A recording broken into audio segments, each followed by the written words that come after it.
In this series, Without Walls, I want to title this message just simply Sent, the word sent. Now, someone who is sent is on a mission. Now, when you think of the word mission, and this is audience participation, when you think of the word mission, what's one of the first things that comes to your mind? Purpose. Achievement.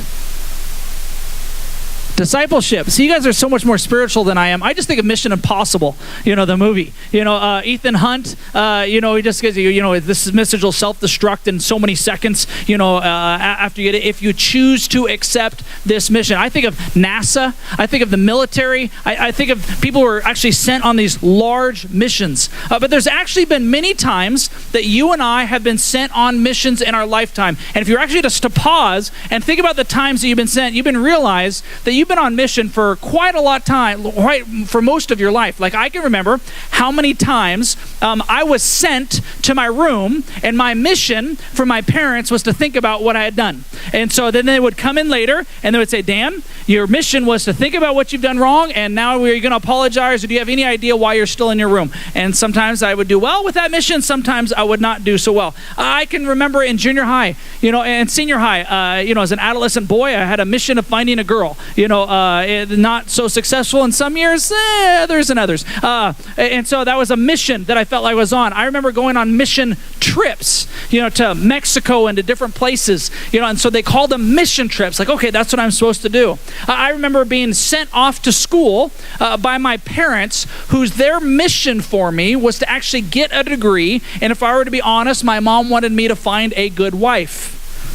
Check mark both of them. Yes.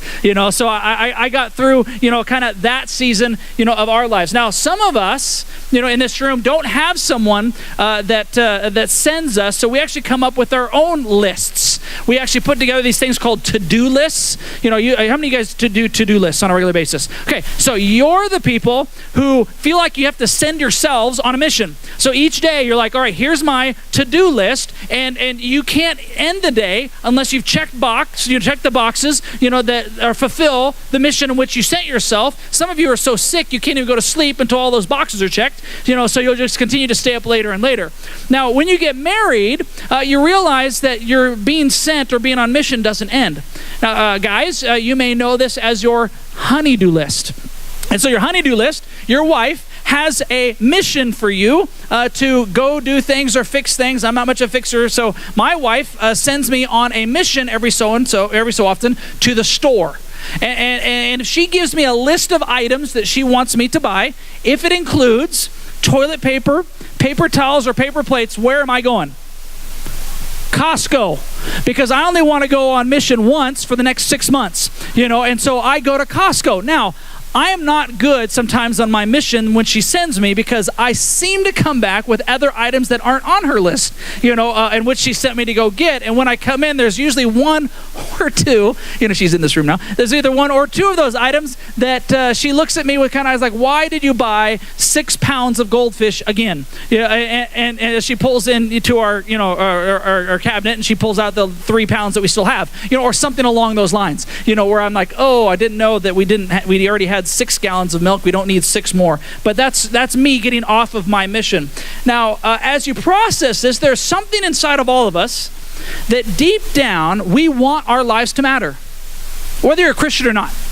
You want your lives to mean something. You want to do something with your lives. Here's how we know. If you ask any kid at any age, what do you want to be when you grow up? You will not find a kid, or there's yet to be a kid that I've encountered that says nothing. I want to have a meaningless, purposeless existence. If you find a kid that says that, you send him to a psychiatrist and you put him on medication. The reason you would do that is because you would recognize instantly, whether you're a Christian or not, that that's not normal.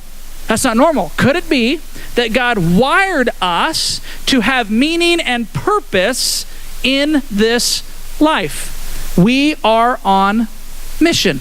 Now, in Christian circles, the phrase that we get and not is, what do I want to do with my life, but the way we couch it spiritually is, what is God's will for my life? What is God's will? And here's what I can tell you. God's will, first and foremost, is that you would receive his son, Jesus Christ, as Lord and Savior. That's what we just celebrated when we went through communion. That is his will. But it's not his only will. If his only will for you was for you to receive his son, Jesus Christ, then when you prayed that prayer to receive him as Jesus Christ, if it was only about heaven, then why isn't it that we would receive that gift of Jesus and just go, poof, we're in heaven? Because there's something more that God has for us in becoming more like him and on mission for him on this side of eternity. In fact, if you go to a great theologian, how many of you guys have heard of the Blues Brothers? You know the Blues Brothers? Okay, they even got it right. I mean, it may have been the wrong mission, but you can see, behind me there a picture, of them. The whole movie is based around these two guys on a mission from God. They keep going around. We're on a mission from God. We're supposed to do this concert. We're on a mission from God. We're on a mission from God. And I started thinking about it. I'm like, they're right. It was the wrong mission, but they're right. We are on a mission from God. So what is our mission? See, as a church made up of individuals, we have been sent by Jesus to be and make disciples. To be and make disciples. Some of you have heard this before. In Matthew 28, 18-20, Jesus came and told his disciples, I have been given authority, all authority in heaven and on earth. Therefore, go and make disciples of all nations, baptizing them in the name of the Father, the Son, and the Holy Spirit. Teach these new disciples to obey all the commands I have given you, and be sure of this, I am with you always to the very end of the age. You're not alone in this process. So Jesus is saying we have been sent. Now where? Where are we supposed to be sent? It's a great question. Glad you asked. In Acts 1:8, it says this. Jesus says, but you will receive power when the Holy Spirit comes upon you, and you will be my witnesses, telling people about me everywhere, in Jerusalem, throughout Judea, in Samaria, and to the ends of the earth.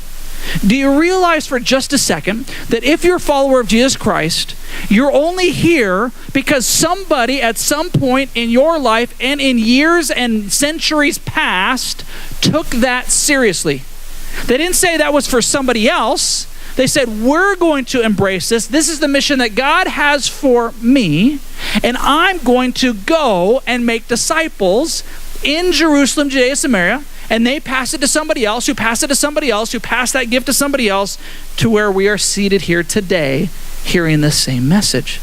And the understanding that our call without walls is to be sent. You see, Jesus never told the world to go to church.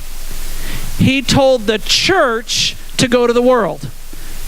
Now, for those of you cynical people, that doesn't mean you don't have to ever go to church again. That's not what he's saying. There is a great value in coming together, but it's more like what you see on a sports field. I'm a Seahawk fan. Any other Seahawk fans? I know we got a Raider fan in the house. Not a Raider fan. A Seahawk fan. I do like the quarterback, though. I know there's a lot of different folks. But anyway, as NFL football, here's what they do. They huddle. Right? There's a huddle. They get the huddle. They get together. Here's the play. Here's what we're supposed to do. We've been practicing this play. We're inspired by this play. We're ready to commit to running this play. And then they leave the huddle and they actually go run the play. Jesus is called the church, and we are in a huddle so that we would gather together, so that outside these walls, we'd take what God has given us and we'd apply it into our real lives. That's what Jesus has called us to do. We have been sent. Sometimes people think, well, that's just for the pastors, or that's for those who are in ministry on a regular basis. No. 1 Peter, debunks that idea. In 1 Peter 2:9, it says, for you are a chosen people. You are royal priests, a holy nation, God's very own possession. As a result, you can show others the goodness of God, for he called you out of darkness into his wonderful light. Amen? See, regardless of your vocation, our mission in being sent is to reach the world for Jesus, to be disciples who then make disciples. So if we've been sent, and specifically our area for you and I, for you specifically, is North Spokane. For me, it's Valley.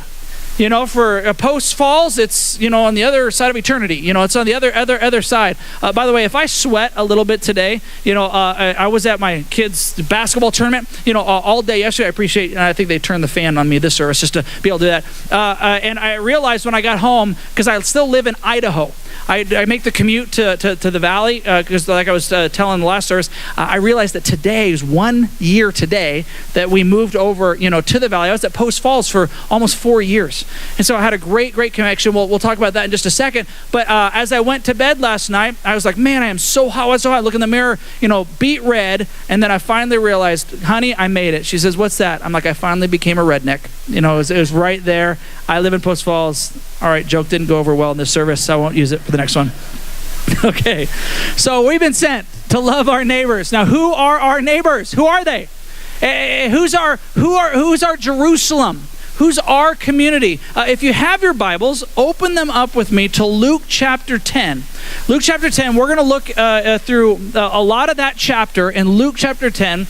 And as we go there, some of you have heard the phrase Good Samaritan. Whether you're a Christian or not, this is a term that's still used in our culture. When someone does something good for a stranger, they're usually called a good Samaritan. There are 4 things that I want us to realize today as we're huddling together before we get sent out that I think God wants us to hear. Okay, here are the 4 things. First, let's read the passage in Luke chapter 10, verse 25. One day, an expert in religious law stood up to test Jesus by asking him this question, Teacher, what should I do to inherit eternal life? It's a pretty good question. Jesus replied, well, what does the law of Moses say? Law of Moses is Genesis, Exodus, Leviticus, Numbers, and Deuteronomy. That's the law of Moses. So what does the law of Moses say? Well, how do you read it? Well, the man who's an expert, in the Bible, especially the Old Testament, the Torah, you must love the Lord your God, he replies, with all of your heart, all your soul, all your strength, and all your mind. Some of you may not realize that was in the Old Testament first before we saw it in the New Testament with Jesus. And the guy says, love your neighbor as yourself. Right, Jesus said to him, do this and you will live. But the man wanted to justify his actions. So he asked Jesus, well, Jesus, let's get specific. Who's my neighbor? Who is my neighbor? And that's a great question. For us, our neighbor is anybody in our sphere of relational influence. That's those we live with. That's those literally who live next to us. That's places we work out at, coffee shops we visit frequently, schools that we attend. That is our neighbor. Anybody we have regular relationship with, that is our neighbor. Then in Luke chapter 10, verse 30, Jesus replies and answers his question with the story. He says this, a Jewish man was traveling from Jerusalem down to Jericho. It's about 17 miles. It's this windy, cavernous, small strip of road. And this is what happens to him. He was attacked by bandits, which happened oftentimes from Jerusalem to Jericho. They stripped him of his clothes, beat him up, left him half dead beside the road. By chance, a priest came along. I don't like this story very much, by the way. But when he saw the man lying there, he crossed to the other side of the road and he passed him by. A temple assistant, some of your Bibles may say Levite, walked over and looked at him lying there, but he also passed by on the other side. And so the first thing that we need to understand in order to huddle up and be sent is, number 1, to see a need. Do you even see the needs that are before us in our Jerusalem, in our neighborhoods? Now, oftentimes we read this passage, and if you really think about it, you're like, that would never happen in America. I mean, would somebody really be lying on the road, bleeding, and nobody stop, and nobody reach out to them? And yet it happens all the time. It's just not physically. People are bleeding internally, constantly, emotionally, spiritually, and mentally. But have we stopped long enough? Have we paused long enough with our own to-do list, with our own mission, with our own idea of the day to recognize that there's a need that's right in front of us that may not be appearing because it's not physical? Could it be possible, and I'm going to guess statistically that it is, that there are some people in this room today who are bleeding, and they're bleeding internally? That you're going through some sort of heartache, some sort of pain, some sort of struggle or difficulty. And do we as a community recognize the need? Do we see the need? I don't know if you ever noticed that when something's on your heart or your mind, you start seeing that something a lot more often. For example, remember the last time that you actually were looking for a car? And all of a sudden, because you were thinking about that car, you start seeing that car all over the place. You're like, I never noticed how many of these cars I've seen. My son is excited about the Priuses. He's seen those commercials and he thinks they're funny. I think they're lame, but he thinks they're awesome. But here's the interesting part, is everywhere we drive, he says, Dad, there's a Prius. Dad, there's a Prius. There's a Prius. I'm convinced now that there are millions of Priuses that are driving all over the Spokane area because it's been on his heart and mind, and he sees it, and he's made me aware of what is in front of him. See, when something's on your heart and mind, you all of a sudden pay attention to that something that much more. So the question is, if there are needs all around me, and I have a tendency not to see those needs, how can I be made aware of those needs? Let me give you one thing. If you don't get nothing else out of today, here's the one thing I want you to walk away with. This simple prayer. What if every morning, to help your heart and mind be attuned to the things of God, you prayed this simple prayer: God, how do you want to love me? And who do you want to love through me today? That's it. A lot of times we read that, God, how do you want to love me? It's like, well, what are you talking about? He already gave his son. You're right. But as a loving and good father who loves his kids, every day there are good things that happen in our lives that we fail to recognize and praise God for. And so every day, God, how do you want to love me? And who is it that you want to love through me? Here's what's funny. When you begin to pray that prayer, those needs that all of a sudden were invisible yesterday become very apparent today. Because what if you then bookended that prayer at nighttime?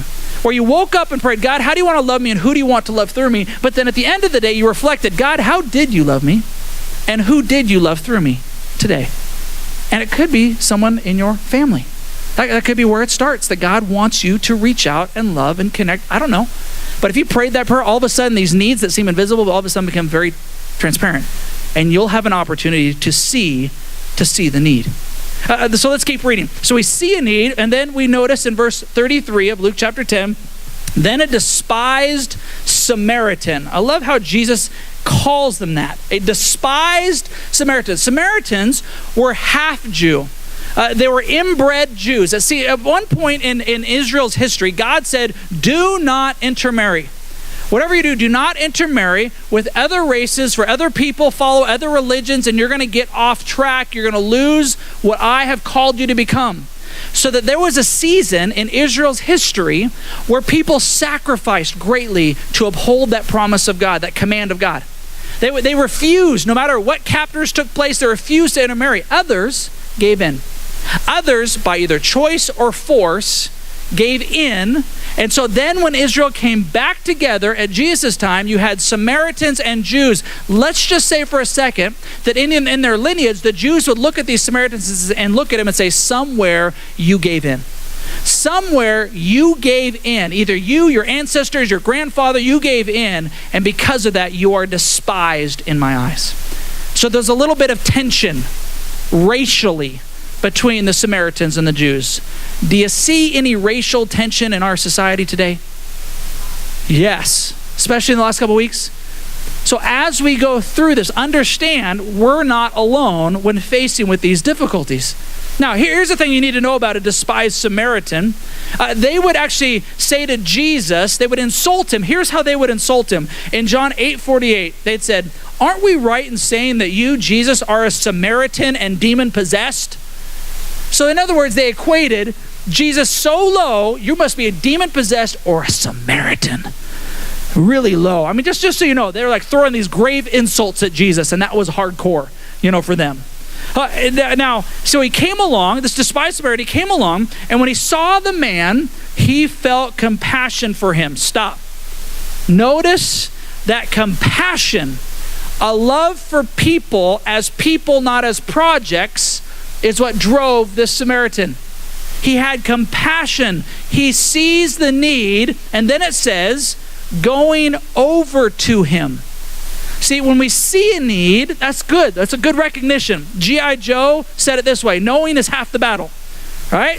So that's half the battle. We see the need. The second is to take a risk. For a Samaritan to cross that road, to cross that line, he is taking a risk. And isn't it the first step can oftentimes be the hardest step to take? It's hard to walk across the room and talk to a stranger. It's hard to engage. It's hard when you see a need to be able to say, I got plans. I got agendas. I got things I want to get done. Oh, am I going to take a risk? Am I going to walk across the room? Am I going to walk across the road?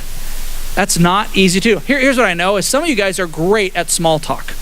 I'm terrible at it. I mean, my wife is so good at small talk. We'll be talking to a Walmart cashier, and if she engages, she focuses in, all of a sudden that Walmart cashier is pouring out her life, and she's crying, and I'm like, can I buy a stick of gum? That's all I got. I mean, some of you guys are really gifted. I'm not good at small talk. We have different gifts, but it doesn't excuse me from taking a risk in which God is calling me to respond. That's just what he's talking about, the neighbors around us. Now, so many people, as you may know, just need a listening ear. Just someone who would actually stop and say, I care. Now, in our church, we got a person on staff named Kim, and she's in charge of our kids ministry. And I love Kim, but the reason she's become a person in charge of our kids ministry is because who she is outside the walls of our church. She has a heart for people. And what she recognized is an opportunity to take a risk. When she saw at her kids' bus stop, there was 40 kids. The bus stop only took 2 stops because there were 40 kids at one and 40 kids at another, and it filled the bus. And so she would go there early, and she would start reaching out, and she took the risk by engaging in conversation. Just by reaching out, how you doing? I just want to get to know you. So I said, Kim, because she's been known now as kind of like the mayor of the stop. They're like, Kim, we know Kim. We love Kim. Everybody loves Kim. And I said, Kim, tell me some words. What is it that you did? And this is what she wrote. She wrote, my fundamental motivation for doing things, and this is some things that she would do, like coffee mornings or taking cookies or muffins to neighbors or the bus stop, is because I think they're great. I know that each person has a unique story, and I love to hear about their lives.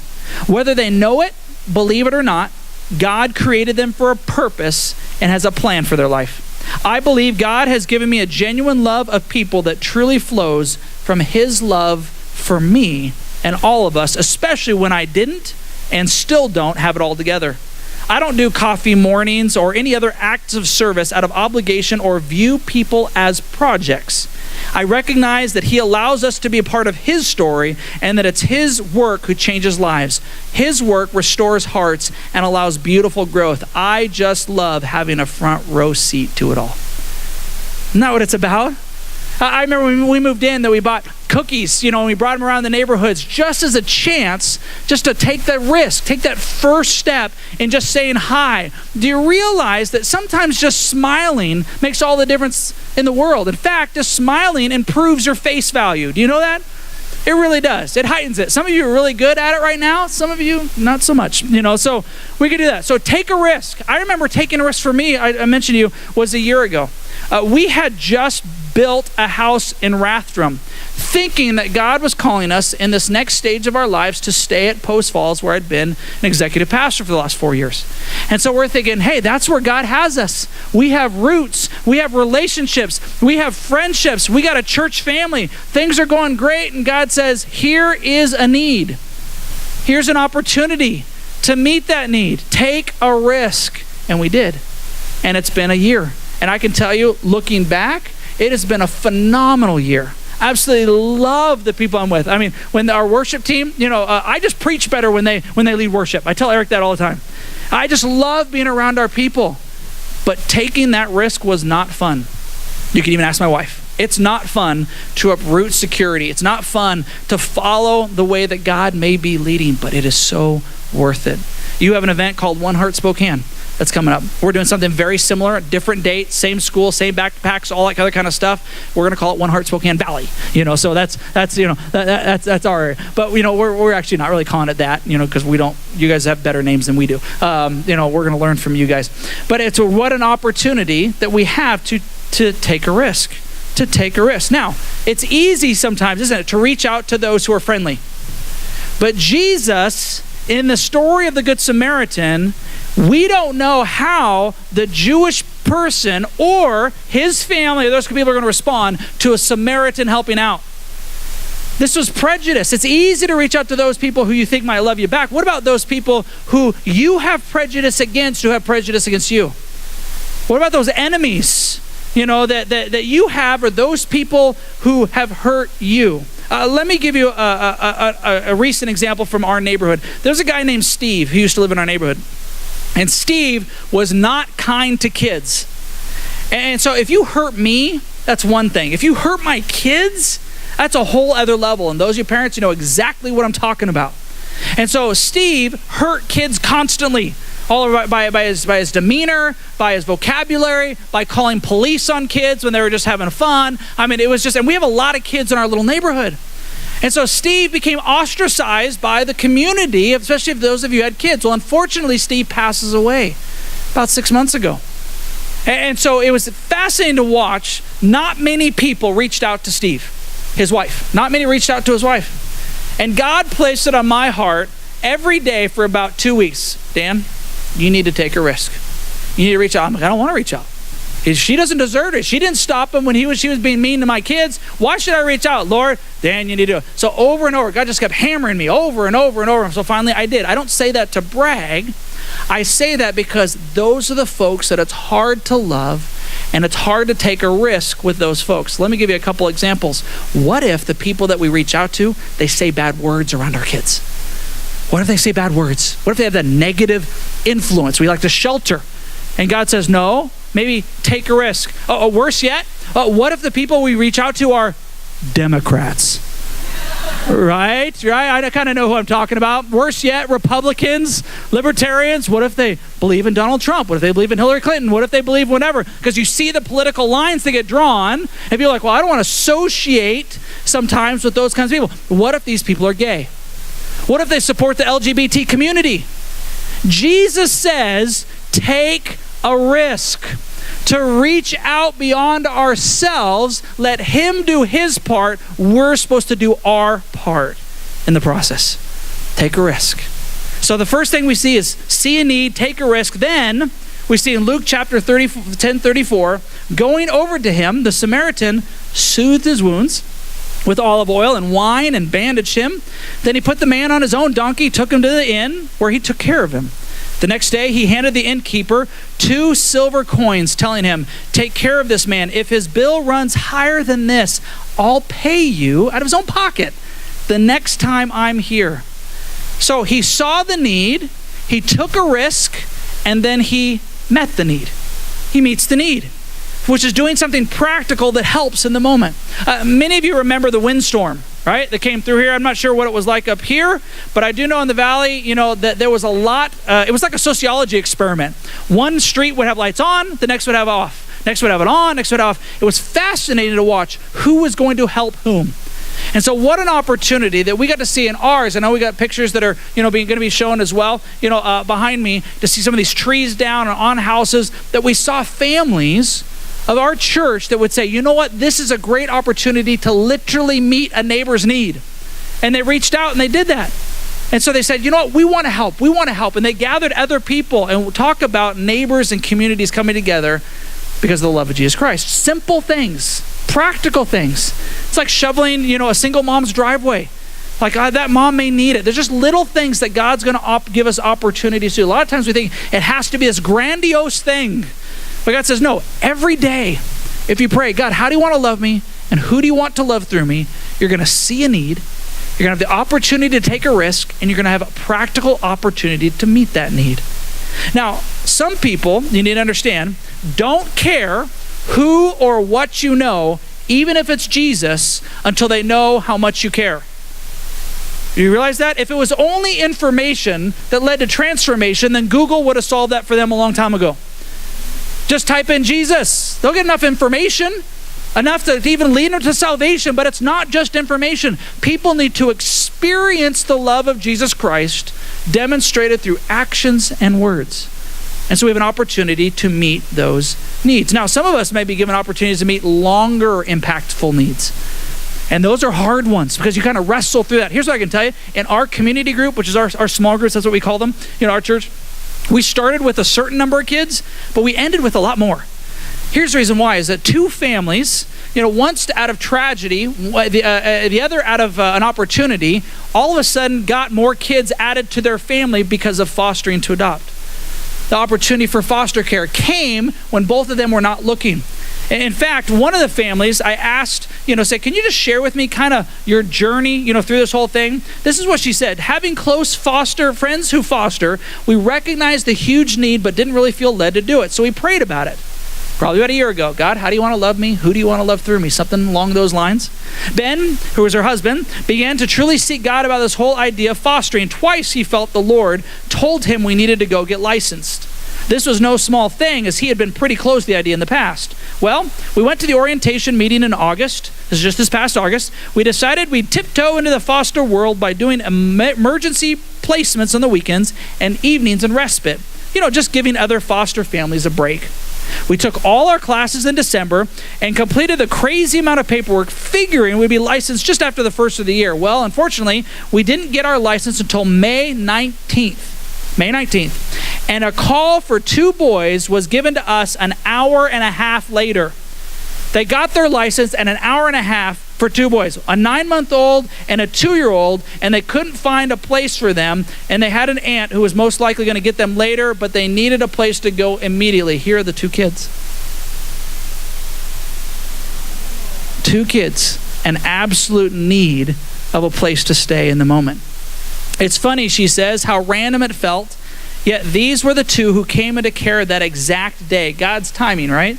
So we picked them up that afternoon and scrambled to get what we needed for 2 young kids when we'd only planned for 1 baby at a time. Our church and other foster families were really great at meeting physical needs for those first couple weeks. We were given diapers, clothes, gears, food, and all of that help. There's more to the story, and you need to understand it's still not easy. A lot of times we think, well, meeting a need is going to be easy. No.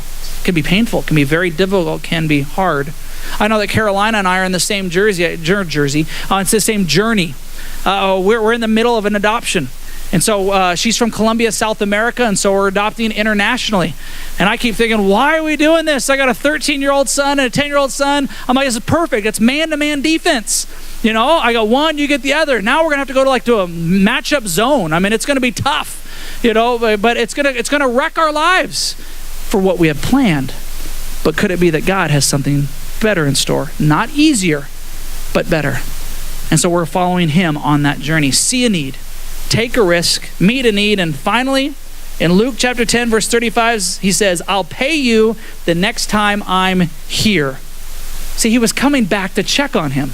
He was going to come back, which lets us know to see a need, take a risk, meet a need, and then follow up relationally. Isn't that what Jesus talks about? Relationally is how Jesus called us to live. Jesus ends the conversation with this lawyer who asked, who is my neighbor, with these verses in verse 36 and 37. Now, which of these 3 would you say he was a neighbor to the man who was attacked by bandits? Jesus asked. The man replied, well, I guess the one who showed him mercy. Then Jesus said, yes, now go and do the same. Now go and do the same. That's what we're here to do. We've huddled. We've heard from him to see a need, take a risk, to meet that need, and to follow up relationally. Who has God called you to be a good Samaritan to this week? That could be something that's planned. Or you could simply leave here committed to praying for the next 7 days. God, how do you want to love me? And who do you want to love through me? Let's pray. Father, thank you so much for today. Thank you for what you're doing here in the Spokane area, this North Spokane region. Father, so many people coming to know you, seeing you, growing in you. Lord, I just thank you for the faces that I'm seeing today and the honor it is to be here. I pray, Father, that you would guide us as we also want to pray that prayer in unison today. God, how do you want to love us and who do you want to love through us? And Father, if there's someone in this room who's not yet received you, knowing that's the first step to being a disciple of you, that they would pray this prayer. Jesus, I receive you into my life as my Savior. Help me to make you my Lord, the boss of my life. Father, for the rest of us, help us to be sent into the world for you. It's in Jesus' name that we pray. Amen.